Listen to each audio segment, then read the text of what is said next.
Test, test. Hello, hello. Awesome. Cool. Okay, so hi everyone. Welcome to Explorer, VMware Explorer, Broadcom Explorer. I don't know what it's called, but welcome. Today we're going to talk about container images as witchcraft. My name is Scott Rosenberg. I'm the lead architect in the CTO office at TerraSky, a global SI. Interests are Torah, Bible, whiskey, Kubernetes, and automation, exactly in that order. Been working in Kubernetes for quite a few years. Have a personal blog, vrabbi.cloud. Started my career in VRA 7 names ago of the product and just made sense. A proud Tanzu Vanguard and the expert. And today we're going to talk about what are container images first. Before we talk about some magic and awesome technologies we have, first we need to talk about what container images are. And in the end, it's a lot of files. That's all they are. Files that describe other files bundled together with other files that describe the descriptors. And if we take this simple example of a Python application, at the top we'll have our simple Python app. We have our requirements.txt, a simple Docker file starting from Python 3.8 in this case, setting a working directory, copying over some files, installing dependencies, and setting the runtime command. Seems stupid simple. If it was this easy, why would we be having a talk? It's obviously not this simple to do it correctly. There's about, off the top of my head, I can think of 17 issues with this Docker file for a stupid Hello World application just from looking at it. It's terrible. But it's simple. If we look in the end at what gets created within a container image, when we do, for example, a Docker inspect on our image or Podman inspect or whatever tools we're using, we can see that in the end we get this config file which says it basically converts everything that we gave it at installation time into a declarative format. Where what we can see here under config, we have our environment variables that are set, we have the command that we had set within our Docker file, everything gets converted here, and at the bottom we have this big section called layers. And in the end, the way the Docker or container images are built is that any command that we run, any stanza within a Docker file, typically, will become its own layer, its own tarred up file of the files within the file system that specific thing changed. And all this is a bunch of tar files. Now, these are the SHAs of those tar files. That's all it is. It's a list of all the different SHAs of our tar files. We'll see this in a moment, actually in more detail. But each of these different layers points at a different SHA. Now, you may be saying there's more SHA here than layers, and the answer is yes, because the base image, that from statement at the top, includes within it a few different layers itself. So we're just saying, hey, start from this starting point and continue on from there. And therefore, we have more layers in this image than there actually are statements within our Docker file. If we use a great tool called Dive, which is a way of looking into our container images, we can actually see the correlation between each of these commands and what it actually changed within our file system. It's a really cool tool to deep dive into what's going on in a container image. We go through each of our layers and we can see the file system and what actually changed in the file system at every single layer. So it's a very cool way to actually describe these. Now, this is great, but how do container builds typically work? Well, Docker does it this way. You start a container, you run the command to make changes. So let's say copy a file over, run pip install, whatever that's going to be. Commit the changes into a layer using Docker commit, and repeat if necessary, and finally your image is ready. That's pretty disgusting. So, well, let's see what it looks like. Docker run a container, exec into it, run some commands, commit those changes, and we can now run it and we get back our command. Everything works easy. Now, everyone uses Docker files though, as we showed before. But how do Docker files do it? When we run a Docker build command, we can see that we're starting with a container with this ID. We can see it right there. As we run more commands, it's just automating this process of Docker run, Docker exec, Docker commit, basically in the back end using the SDKs. It's obviously not shelling out to a CLI, but it's basically just running that same ugly process over and over. If we take a quick recap till now, container images in the end are layers and a config file pointing around. So I don't like Docker personally, so let's do this the fun way. I'm going to start a container registry locally on my machine, and we're going to create a container image using standard bash utilities. So we created a directory, just downloading BusyBox right now using wget onto my machine. Should take just a moment. We're just going to create some symbolic links to the files. BusyBox allows us to basically target it with any of these different elements, ls, env, echo, cat, whatever. And now that we have our files that I want in my container image, it's pretty easy. Let's create a directory and let's package up our files. So we're going to tar up our files here pretty quickly. See? Awesome. That created our tar file. And now what we need to do is calculate the checksum and size of that layer, because as we showed in that config file, we're pointing at SHAs of those actual tars. So here we're just running the layer checksum, layer SHA, just using simple commands. And we can see that is going to be our checksum. And the way we store things in an OCI image is we create a directory called blobs SHA-256, and the name of the file is the SHA of the file. That's the way that OCI container images are built. This is what happens in Docker behind the scenes. But these are the first principles. So all I'm doing is moving the file to there. Great, I have my layer done. I'm doing a single layer image here because time. Now the first thing we need to do is create that config file. Here I'm saying which architecture and operating system I want to run on. In this case, AMD 64 Linux, because it's running in WSL. We're setting our configuration section, in this case, the working directory in the environment, and the layers themselves. Again, pointing at the SHA, which is the same as the layer that we created above. Once this was done, wonderful, we said we have config files and then config files describing config files. So we have to now get the checksum of that config JSON we just created so we can reference it in another file, because they all have to be content addressable using checksums. So now that we did that, we're going to create our OCI image manifest. Again, wonderful. Another config file. In this case, what we're doing in a manifest is very important.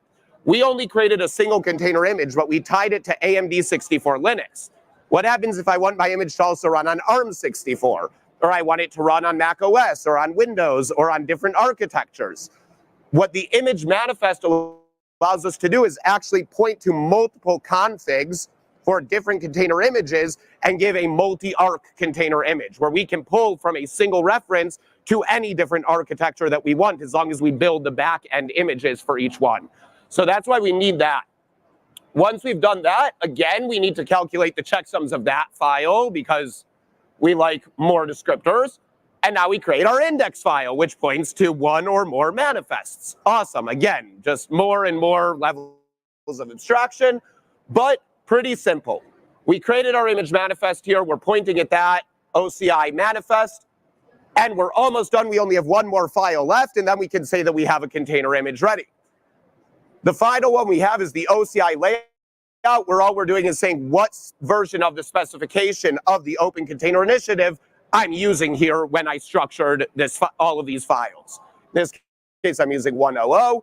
We can see this is the structure in the end of our file system. And we're going to use Crane here from the container registry project itself, just a CLI tool that says, hey, I have a file directory that's an OCI image, push it as a container image. So it packages that all up, pushed it to my registry, and we're great. I have a container registry with my container in it. All I need to do is Docker run from my registry of that image, and we're inside and everything is working. So now we have suffered the long way of building a container image, but it works. So if we look at this, when we look at the same principles, which is what everyone is doing, there are vastly different tools. There's tools like Builda, tools like Podman from Red Hat. There's tools like Conico, which does Docker builds in Kubernetes. There's BuildKit. There's cloud-native Buildpacks. And that's what we're going to talk about for the rest of the session today, which is a unique approach that is much better than anything else on the market, and I will fight anyone who says otherwise. Feel free to meet me afterwards. This can be much easier, and that's where Buildpacks comes in. Now, where Buildpacks comes in is like this. What if I didn't need a Docker file? What if I didn't need to know anything? All I had was source code and said, hey, Pack, build, this is my source code, have a nice day, figure it out yourself. You figure out the best practices, you figure out how to do it, that's my source code. And that's what Buildpacks does. Cloud native Buildpacks, in the end, what a Buildpack is, in essence, is two binaries, a detection binary and a build binary. The detection binary is what's going to say, hey, am I relevant to building this container image? Let's say it was a Java application using Maven. The Gradle Buildpack is going to look for a build.gradle in the source code, say, hey, I'm not relevant. But the Maven one who finds a POM.xml in my source code, he's going to say, hey, I'm relevant, and he's going to opt in to being a part of the build. Once that happens, the build binaries are going to be what actually contribute a layer to my container image in the end, automatically. But this means we can have a bunch of build packs all together, and they can figure out for themselves from the source code who's relevant, who isn't. I don't need to write a Docker file and make sure I got all my commands correct, because the answer is no one does get them correct. Most developers, all DevOps, get it wrong every single time. Why? Because you copy it from some Git repo that someone else created, and standards have changed, you use the wrong base image, you use the wrong libraries, and it's always terrible. There's the element called the lifecycle, which runs all of these components. It is basically the orchestrator of running the detect binaries and then running the opted-in build binaries. And you can think of this kind of like a conveyor belt, where all they're doing is each build pack is throwing off layers off this conveyor belt into our final container image that we're going to create. So what they actually do is install dependencies, run compilation, define runtime processes, configure the environment, generate software bill of materials, the most accurate ones because they happen at build time.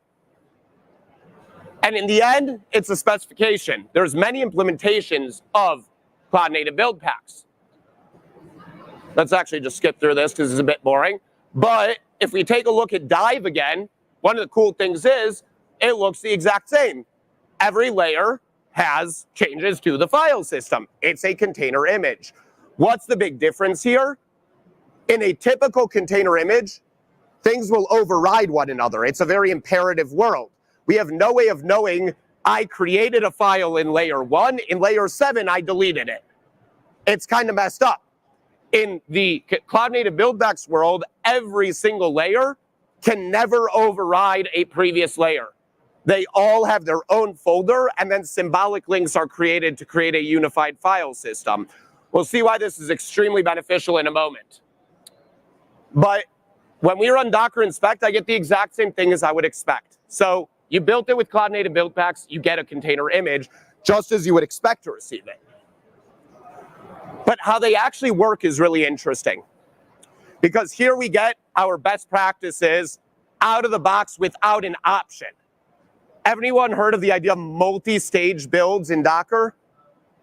It's a common practice that says you always start building from statement a build that goes and builds your binary, and then you do another from statement later, which is going to be your actual container image, and you copy the built binary into that final artifact, because at build time I need a JDK, but at runtime I only need a JRE.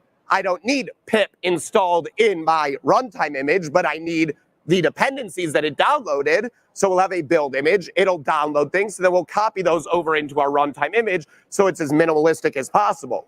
In Docker, you have to think about that. In Buildpacks, I don't have a choice, because we have our builder, which has a build image and a run image. And every layer is going to export specific things that will be copied over into that runtime image. It is enforced upon us instead of an opt-in. There's not even an opt-out approach, because Buildpacks just say, if you don't like it, don't use Buildpacks, which is really good. You give it the source code, you give it the build stack, which has a bunch of Buildpacks, lifecycle, and build image, and on the end, we get our run image, with dependencies in our application all bundled for us. When we look at how it actually runs, it's going to do an analysis, detection, restore, build, and export. What does that mean? Analyze is going to gather metadata from previously built images. We don't want to run stupid commands over and over and over again if we've already done previous builds. So we want to kind of write down some metadata. It's used later during export, so we don't just try and upload layers that already exist in the container registry, because why would I try and send over to the network additional layers that already exist there and just waste a lot of time and money on egress or ingress traffic to different cloud providers? So it's note-taking. In the detection phase, this is where we run those detect elements. So in this case, I have a POM XML. Those two are going to be picked. My Liberica JVM, my Java distribution, and Maven Cloud Native Build Pack, because I have a POM XML. If I had build.gradle, the Gradle build pack is going to be chosen, right? In both cases, the same Java is chosen, but we've broken up the build packs in a smart way so we can have reusable elements and specific elements that can be chosen based on the application. In restore, what we're able to do is copy previously cached build time dependencies. So my Maven cache, my pip cache, an apt cache even, all of these caches, we can store them remotely, and then we can bring back from them instead of needing to always go out to the internet and pull from upstream all of our dependencies on every build, making it much quicker. The build phase is going to run the build binary of the build pack. I hope that's pretty evident by the name, but it's going to download dependencies, compile the application, set start commands, do everything that we're used to doing in a Docker file. And this is really that conveyor belt where we're just throwing off layers. Finally, we have our export phase, which assembles all of those layers and creates the file image. It uses the information that we collected in that analyze phase to reuse layers that already exist and not need to re-upload random layers that already exist. And this is where we cache those build time dependencies from this build so that they can be reused next time as well. And this is really just putting that little gift wrap around all those layers that were created before, and then sending it out to a container registry. So if we take a nice example here, every single build pack can choose what it's going to do. So we have a CPython one that's going to install Python. We have pip is going to install pip. We have pip install is going to populate the pip cache, and then it's going to install packages. Well, that's great. But what we can see is they have three options: exporting, exposing, and caching. Every build pack says, should what I downloaded be cached for the next time? Yes or no?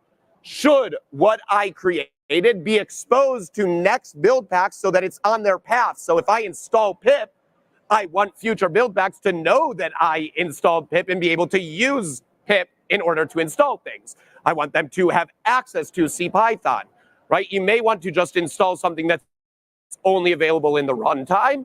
In our case, we want it exposed also at build time to future build packs. Exporting is, should what I have installed here be in that final image?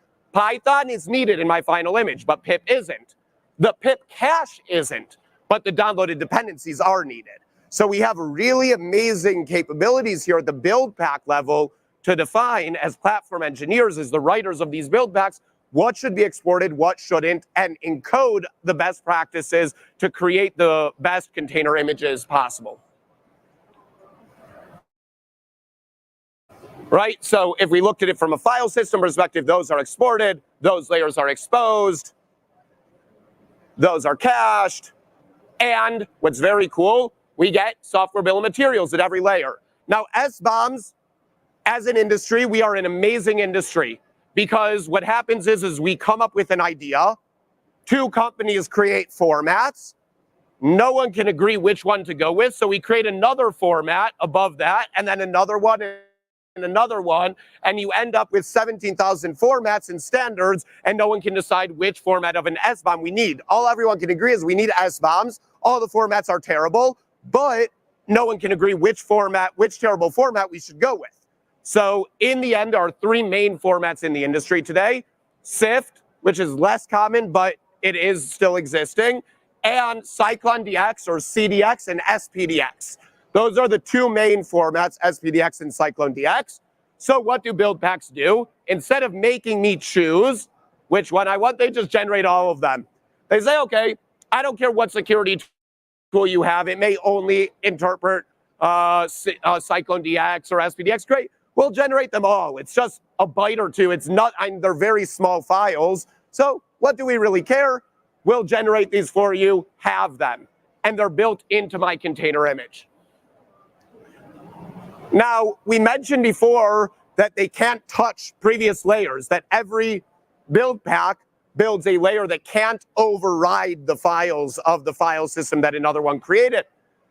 Well, that's huge because that brings us this capability called rebasing. And what rebasing does is, let's say that vulnerabilities are found in my run image. Oops, XZ is found. Oops, OpenSSL is found. Oops, we have another vulnerability in the kernel or in the base operating system.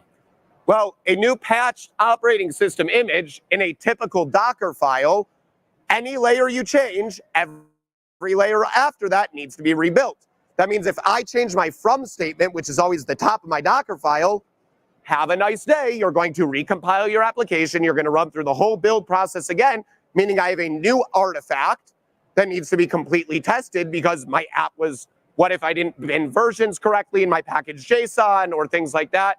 You don't know what the end result is going to be. In this case, what do? We say, hey, I have a new run image. Let's just tear out that layer and put in our layer. Why can I do that?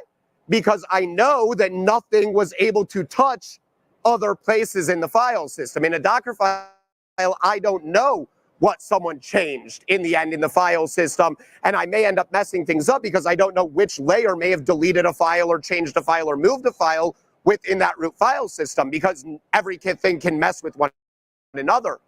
In this world where they can't, and everyone is structured to a specific path on the file system of only that build pack, it's safe to replace a base image without rebuilding all the other layers using what's called ABI, or Application Binary Interface Contracts. This means that within an environment, boom, done. That's about as fast as you can patch your entire fleet of container images, whether that be dependencies or OS updates.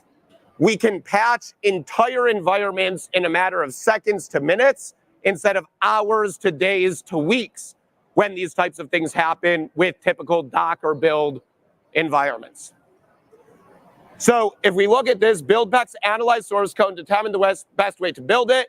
They follow a specification, and there's a logical mapping of Buildpacks installed to the layers themselves, making it very easy to understand.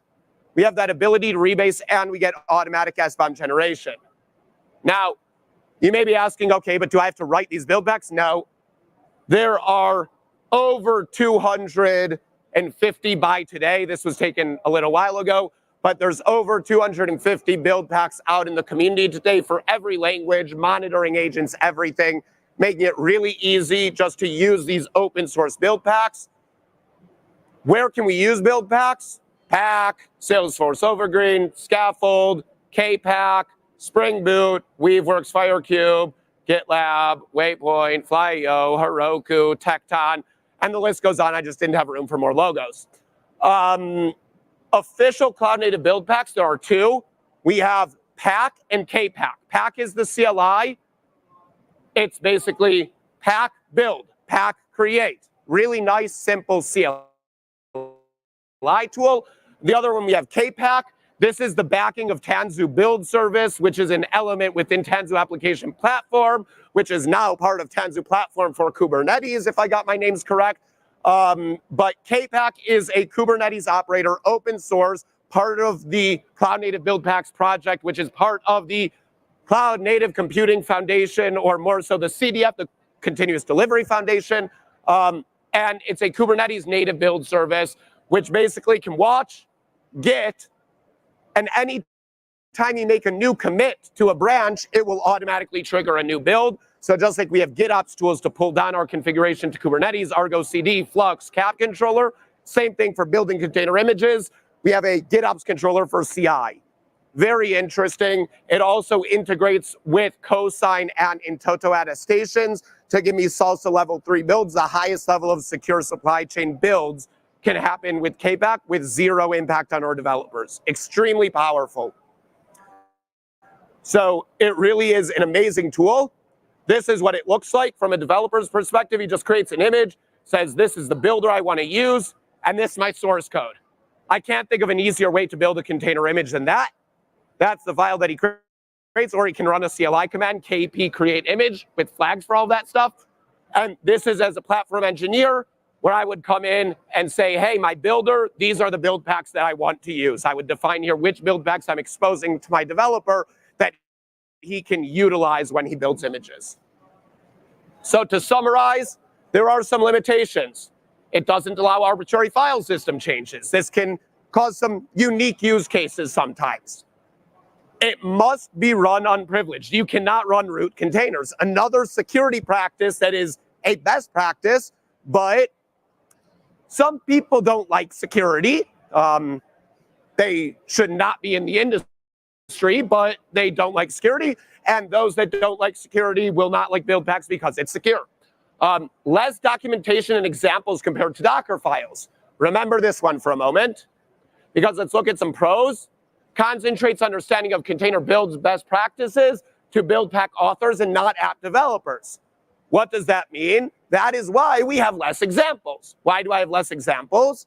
Because I don't need the examples, because I don't make my developer understand how to do things, what he should do, why he should do it. Instead, I say, no, that's the Buildpack authors codified all that for me.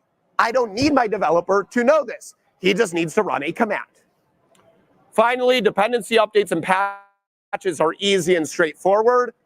Layers within an image are logically mapped to the dependencies that they provide, making it easy to debug. And we get the most accurate SBOMs. And rebasing allows for fast patching at scale.